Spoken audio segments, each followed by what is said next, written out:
Okay, we are about 5 minutes into this project and we've already run into our first issue. God damn it, you sprayed it all over me.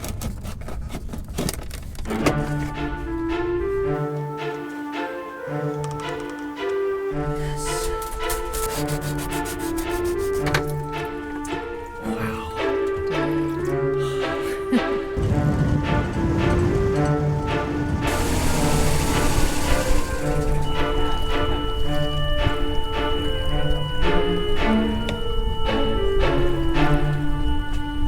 Hey, what is up everybody? Welcome back to a brand new episode of Sailing Fujin. If you're new to this channel, my name is Trevor, and behind me is my 1981 Catalina 30. We're based here in San Pedro, California, and what we're doing here is getting the boat ready to go coastal cruising eventually to the Sea of Cortez in a couple years' time. If you have been watching this channel, you know that we blew a head gasket a few months ago, and I have some very exciting news for you guys.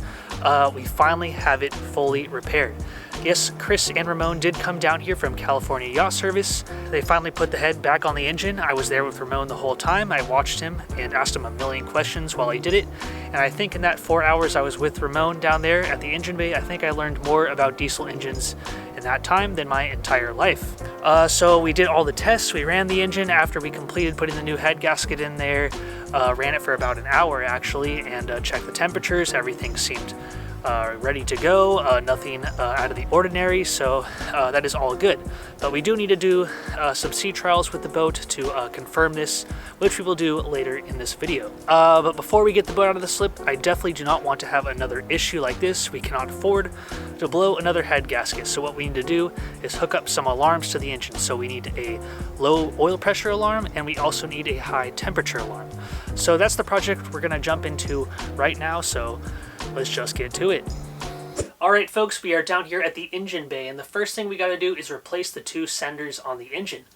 So on the engine there is a sender for temperature and there is a sender for oil pressure. So what these do is send information up to the cockpit, to the gauges, and they tell information like oil pressure and temperature of the engine. The problem with these senders we have here is they only have one terminal on them. So you can only send information to the gauge, but you cannot hook up anything for an alarm. So we went over to ACDC Marine in Torrance and talked to a man named Ramsey who owns the shop. He is like the guru of marine electronics. So we picked up a bunch of stuff, which includes these two senders here, and they have two terminals on them. One for the alarm and one for the gauge. So the first thing we got to do is just swap out these senders and we'll go from there.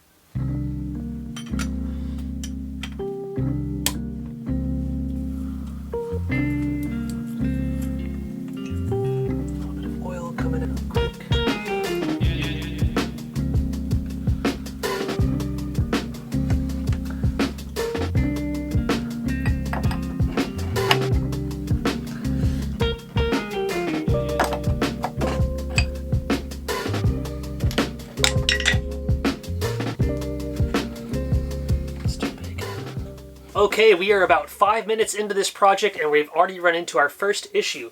The temperature senders that are different sizes here. So this is the old sensor and this is the new sensor, and obviously you could tell right away that the thread size is way different. So we're going to have to make a little trip back down to ACDC Marine to see Ramsey and get a smaller size for our new sender here. So we'll be back.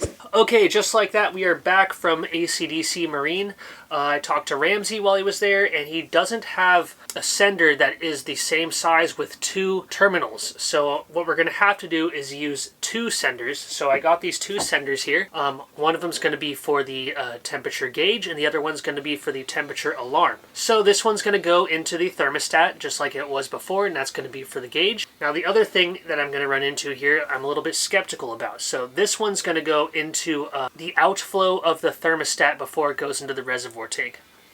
Now why I'm concerned about this is because water should only be flowing past this sender when the temperature is below 160, when the thermostat is closed. If the temperature is higher than 160, water's not going to be flowing past it, and the only time we're going to need that alarm is when the water temperature is above 160. So will the alarm work is the big question here. I'm not really sure, so we're just going to go ahead and install it, and maybe we'll figure out a different plan later on. But this is all he had. This is the only idea he had. Otherwise, we're probably going to have to do some larger modifications to the engine, which we can't really do right now. So this is just kind of what it is for now, and we'll see how it works.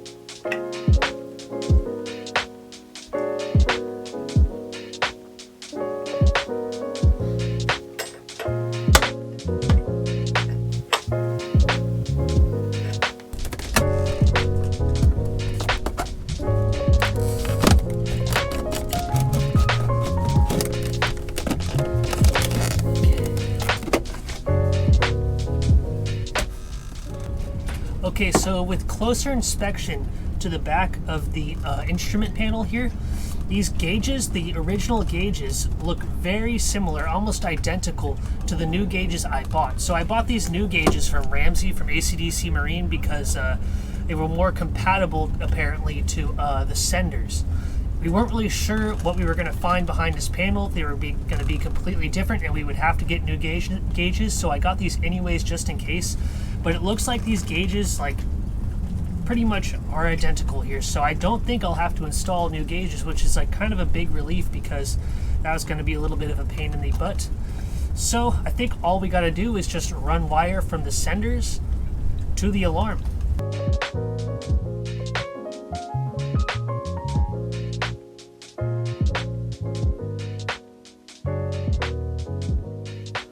So I commenced the very enjoyable process of moving all of my stuff from one side of the boat to the other so I could have room to work.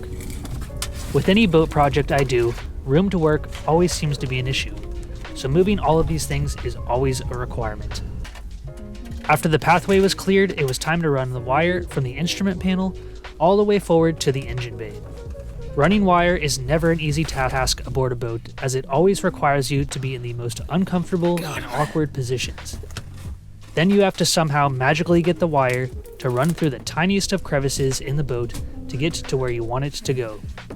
Most of the time, this is done by braille rather than eyesight.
After the wire for the temp alarm and the wire for the oil pressure alarm were all hooked up in the engine bay, it was time to start hooking up the other end at the instrument panel.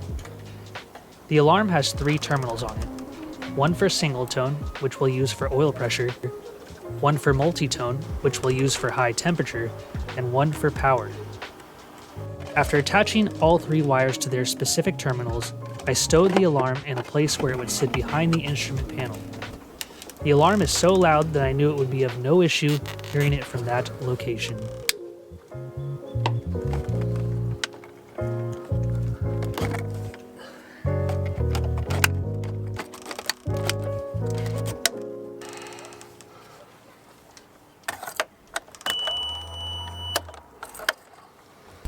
Okay, so we know the alarm has power and it's sensing no oil pressure right now. So the next step to do right now is fire up the engine and see if that alarm stops when the oil pressure comes up. We're gonna let the engine run for a while, make sure we get to 160 degrees. So we could see the thermostat open because we let some air into the system once we took that old sender out. So we got to make sure that we don't have any air bubbles in the coolant system so we don't have any future problems later. So we're going to go through all those checks right now.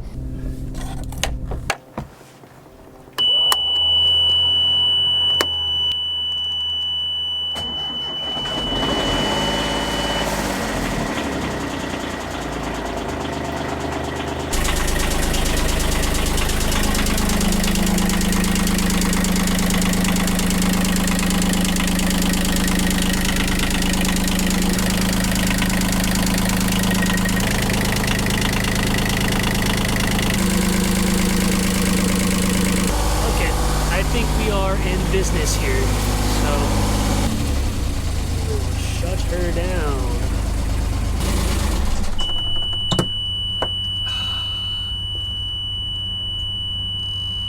That is a nice sound.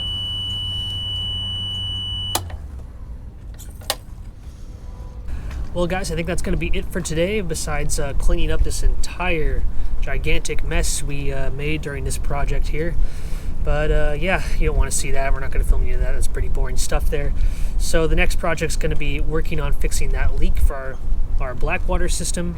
So we're going to do that either tomorrow or maybe next weekend. Hopefully tomorrow, so we can take the boat out to Emerald Bay on the island next weekend. That's what we're shooting for. We're trying to get this thing ready to go so we can get out next weekend.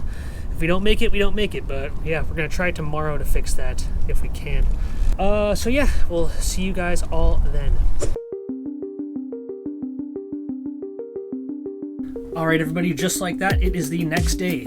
Julia's here to help us out with some projects. So what we're going to be doing is we're going to be taking off the septic lines to the Y valve because we think that's where it's leaking from, and we're going to be reattaching it, tightening it down, and seeing if we can get that leak to stop. Now we're also going to be messing around with the fuel system, but we'll talk about that later because the first thing we got to do is turn this boat into project mode, get everything out of the quarter berth, and get everything out of the lazarette, and we'll start from there.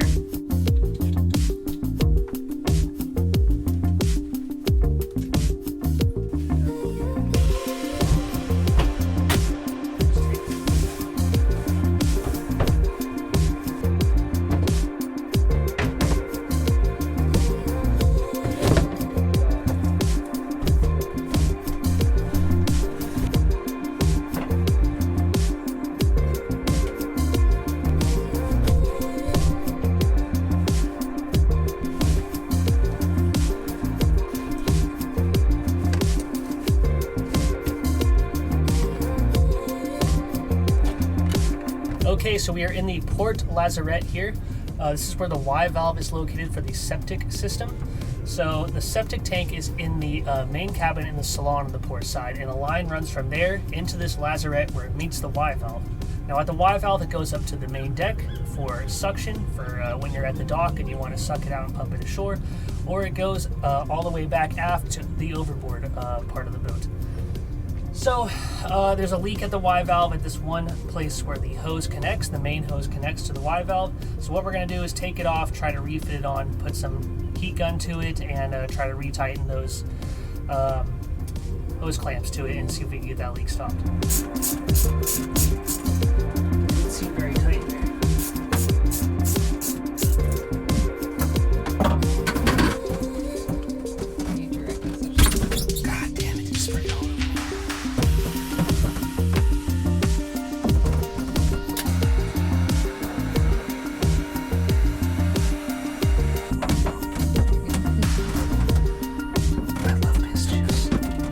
Look how easily that went on. It's only coming out right here.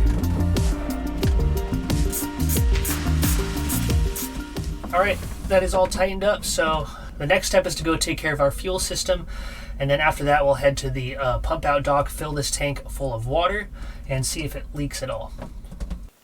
Okay, on to the next task here. We are back at the fuel tank, which is kept in the quarter berth. So the problem is that the fuel return line from the main engine, our diesel engine, has been draining into the vent line.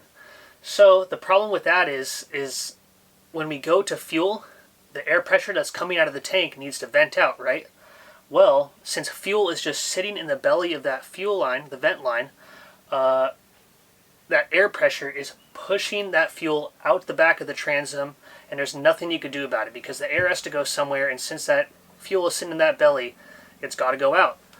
So what we have to do to fix that is move the fuel return line somewhere else. So what we decided we're going to do is move the fuel return line closer to where it actually goes into the tank. So that way, instead of draining into the belly of the line, it's going to drain almost directly into the tank, and we won't have that issue during fueling. I think this will do. Like a straight. Yeah, so that's what we have to do.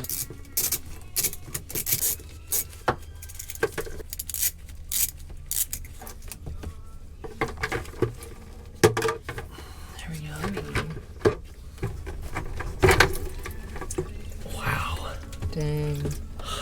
That is so f***ed.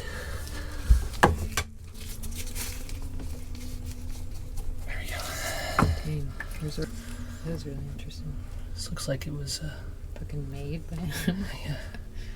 It's very strange. And that's welded, right? Well, folks, we couldn't find the fitting at West Marine or anywhere else. Everywhere is closed since it's Saturday. So that's going to be it for today for this project. That's about as far as we're going to get here. So we're going to tune in with you on Monday, and we'll continue from there.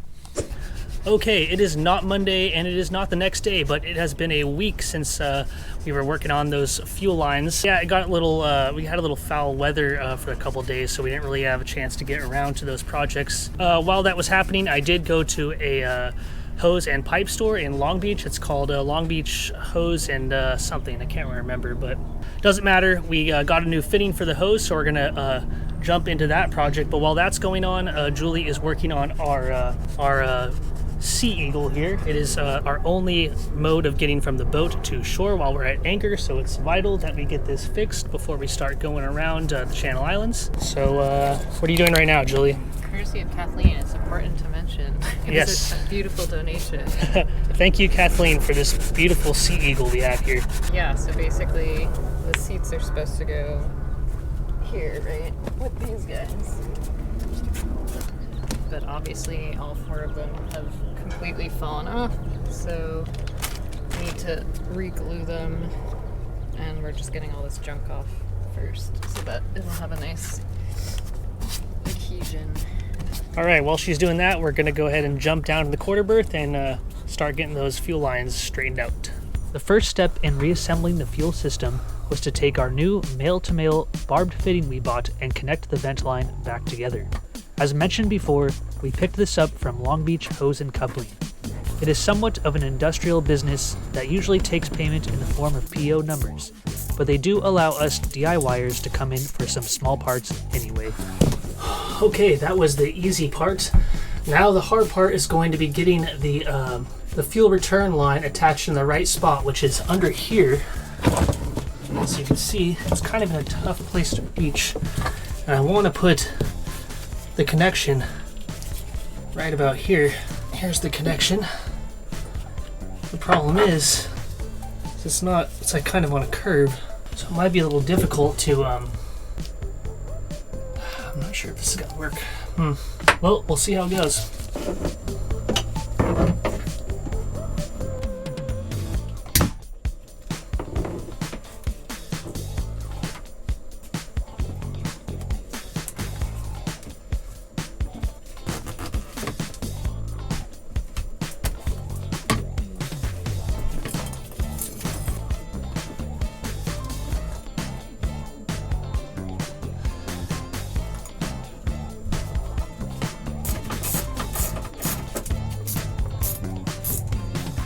Yes, it was finally all back together, and despite the bend in the line where I placed the Y connection, it looked like the hose clamps were making a sufficient seal. Now that we completed that task, it was time to check on Julie's progress with the Sea Eagle. Okay. Indeed, progress was being made as she had sanded off all the old glue and was beginning to take off the residuals with acetone in order to prepare for the new glue.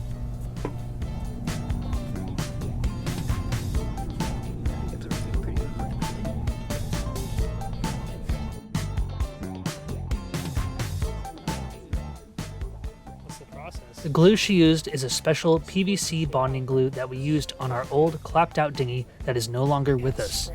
The glue works pretty well, however it is very time consuming considering you must hold the two pieces to be bonded together for the first 15 minutes.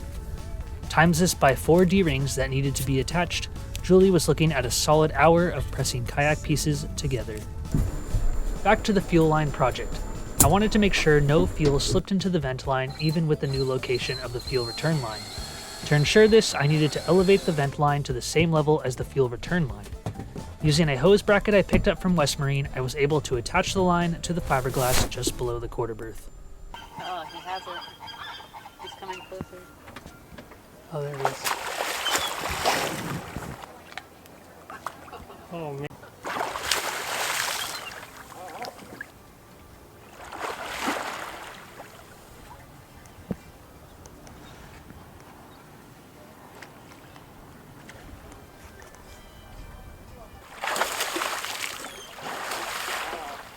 Okay, so on to the next project. Julie and I just took the boat over here to the pump out dock to test the septic system to make sure we don't have any leaks or to find more leaks. We'll see what happens, but a little bit of a bigger issue. We came over here and right before I landed the boat, we lost the engine. There was a very strange sound, as if like the shaft sounded like metal on metal and grinding sound, and then the engine came to a halt while I was going to stern right before landing the boat. So the boat wasn't rubbing on anything on the dock. It was something mechanical, and I haven't really figured it out yet. We restarted the engine just fine. Everything looked fine. We tested the transmission. We had a head and a stern movement. Everything looked normal. Temps were normal. Oil pressure was normal. So we're not really sure what happened, but we're gonna have to diagnose that after we deal with this.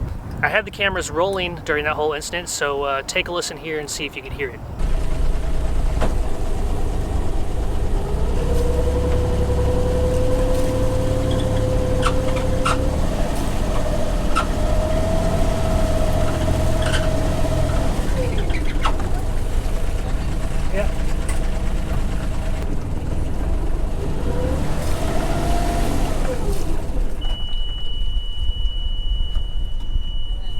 Yeah, very strange, huh?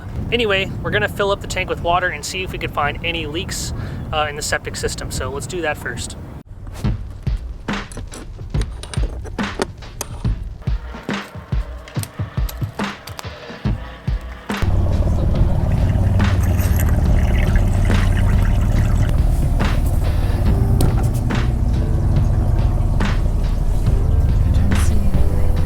The test went flawless as we did not see any leakage at any major connection points in the Blackwater system.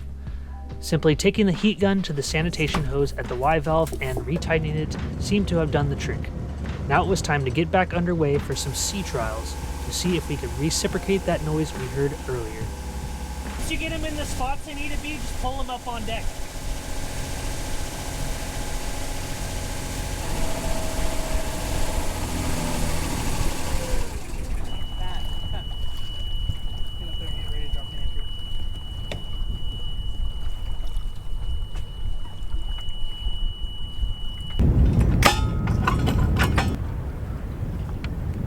Hold off until I say.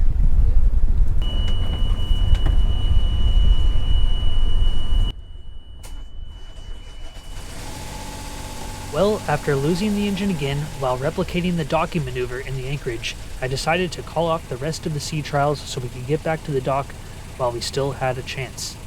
I explained to Julie that I wanted her to be ready to stop the boat with a spring line in case we lost propulsion during docking. However, I don't think I translated it well enough because, well, you'll see here in a second.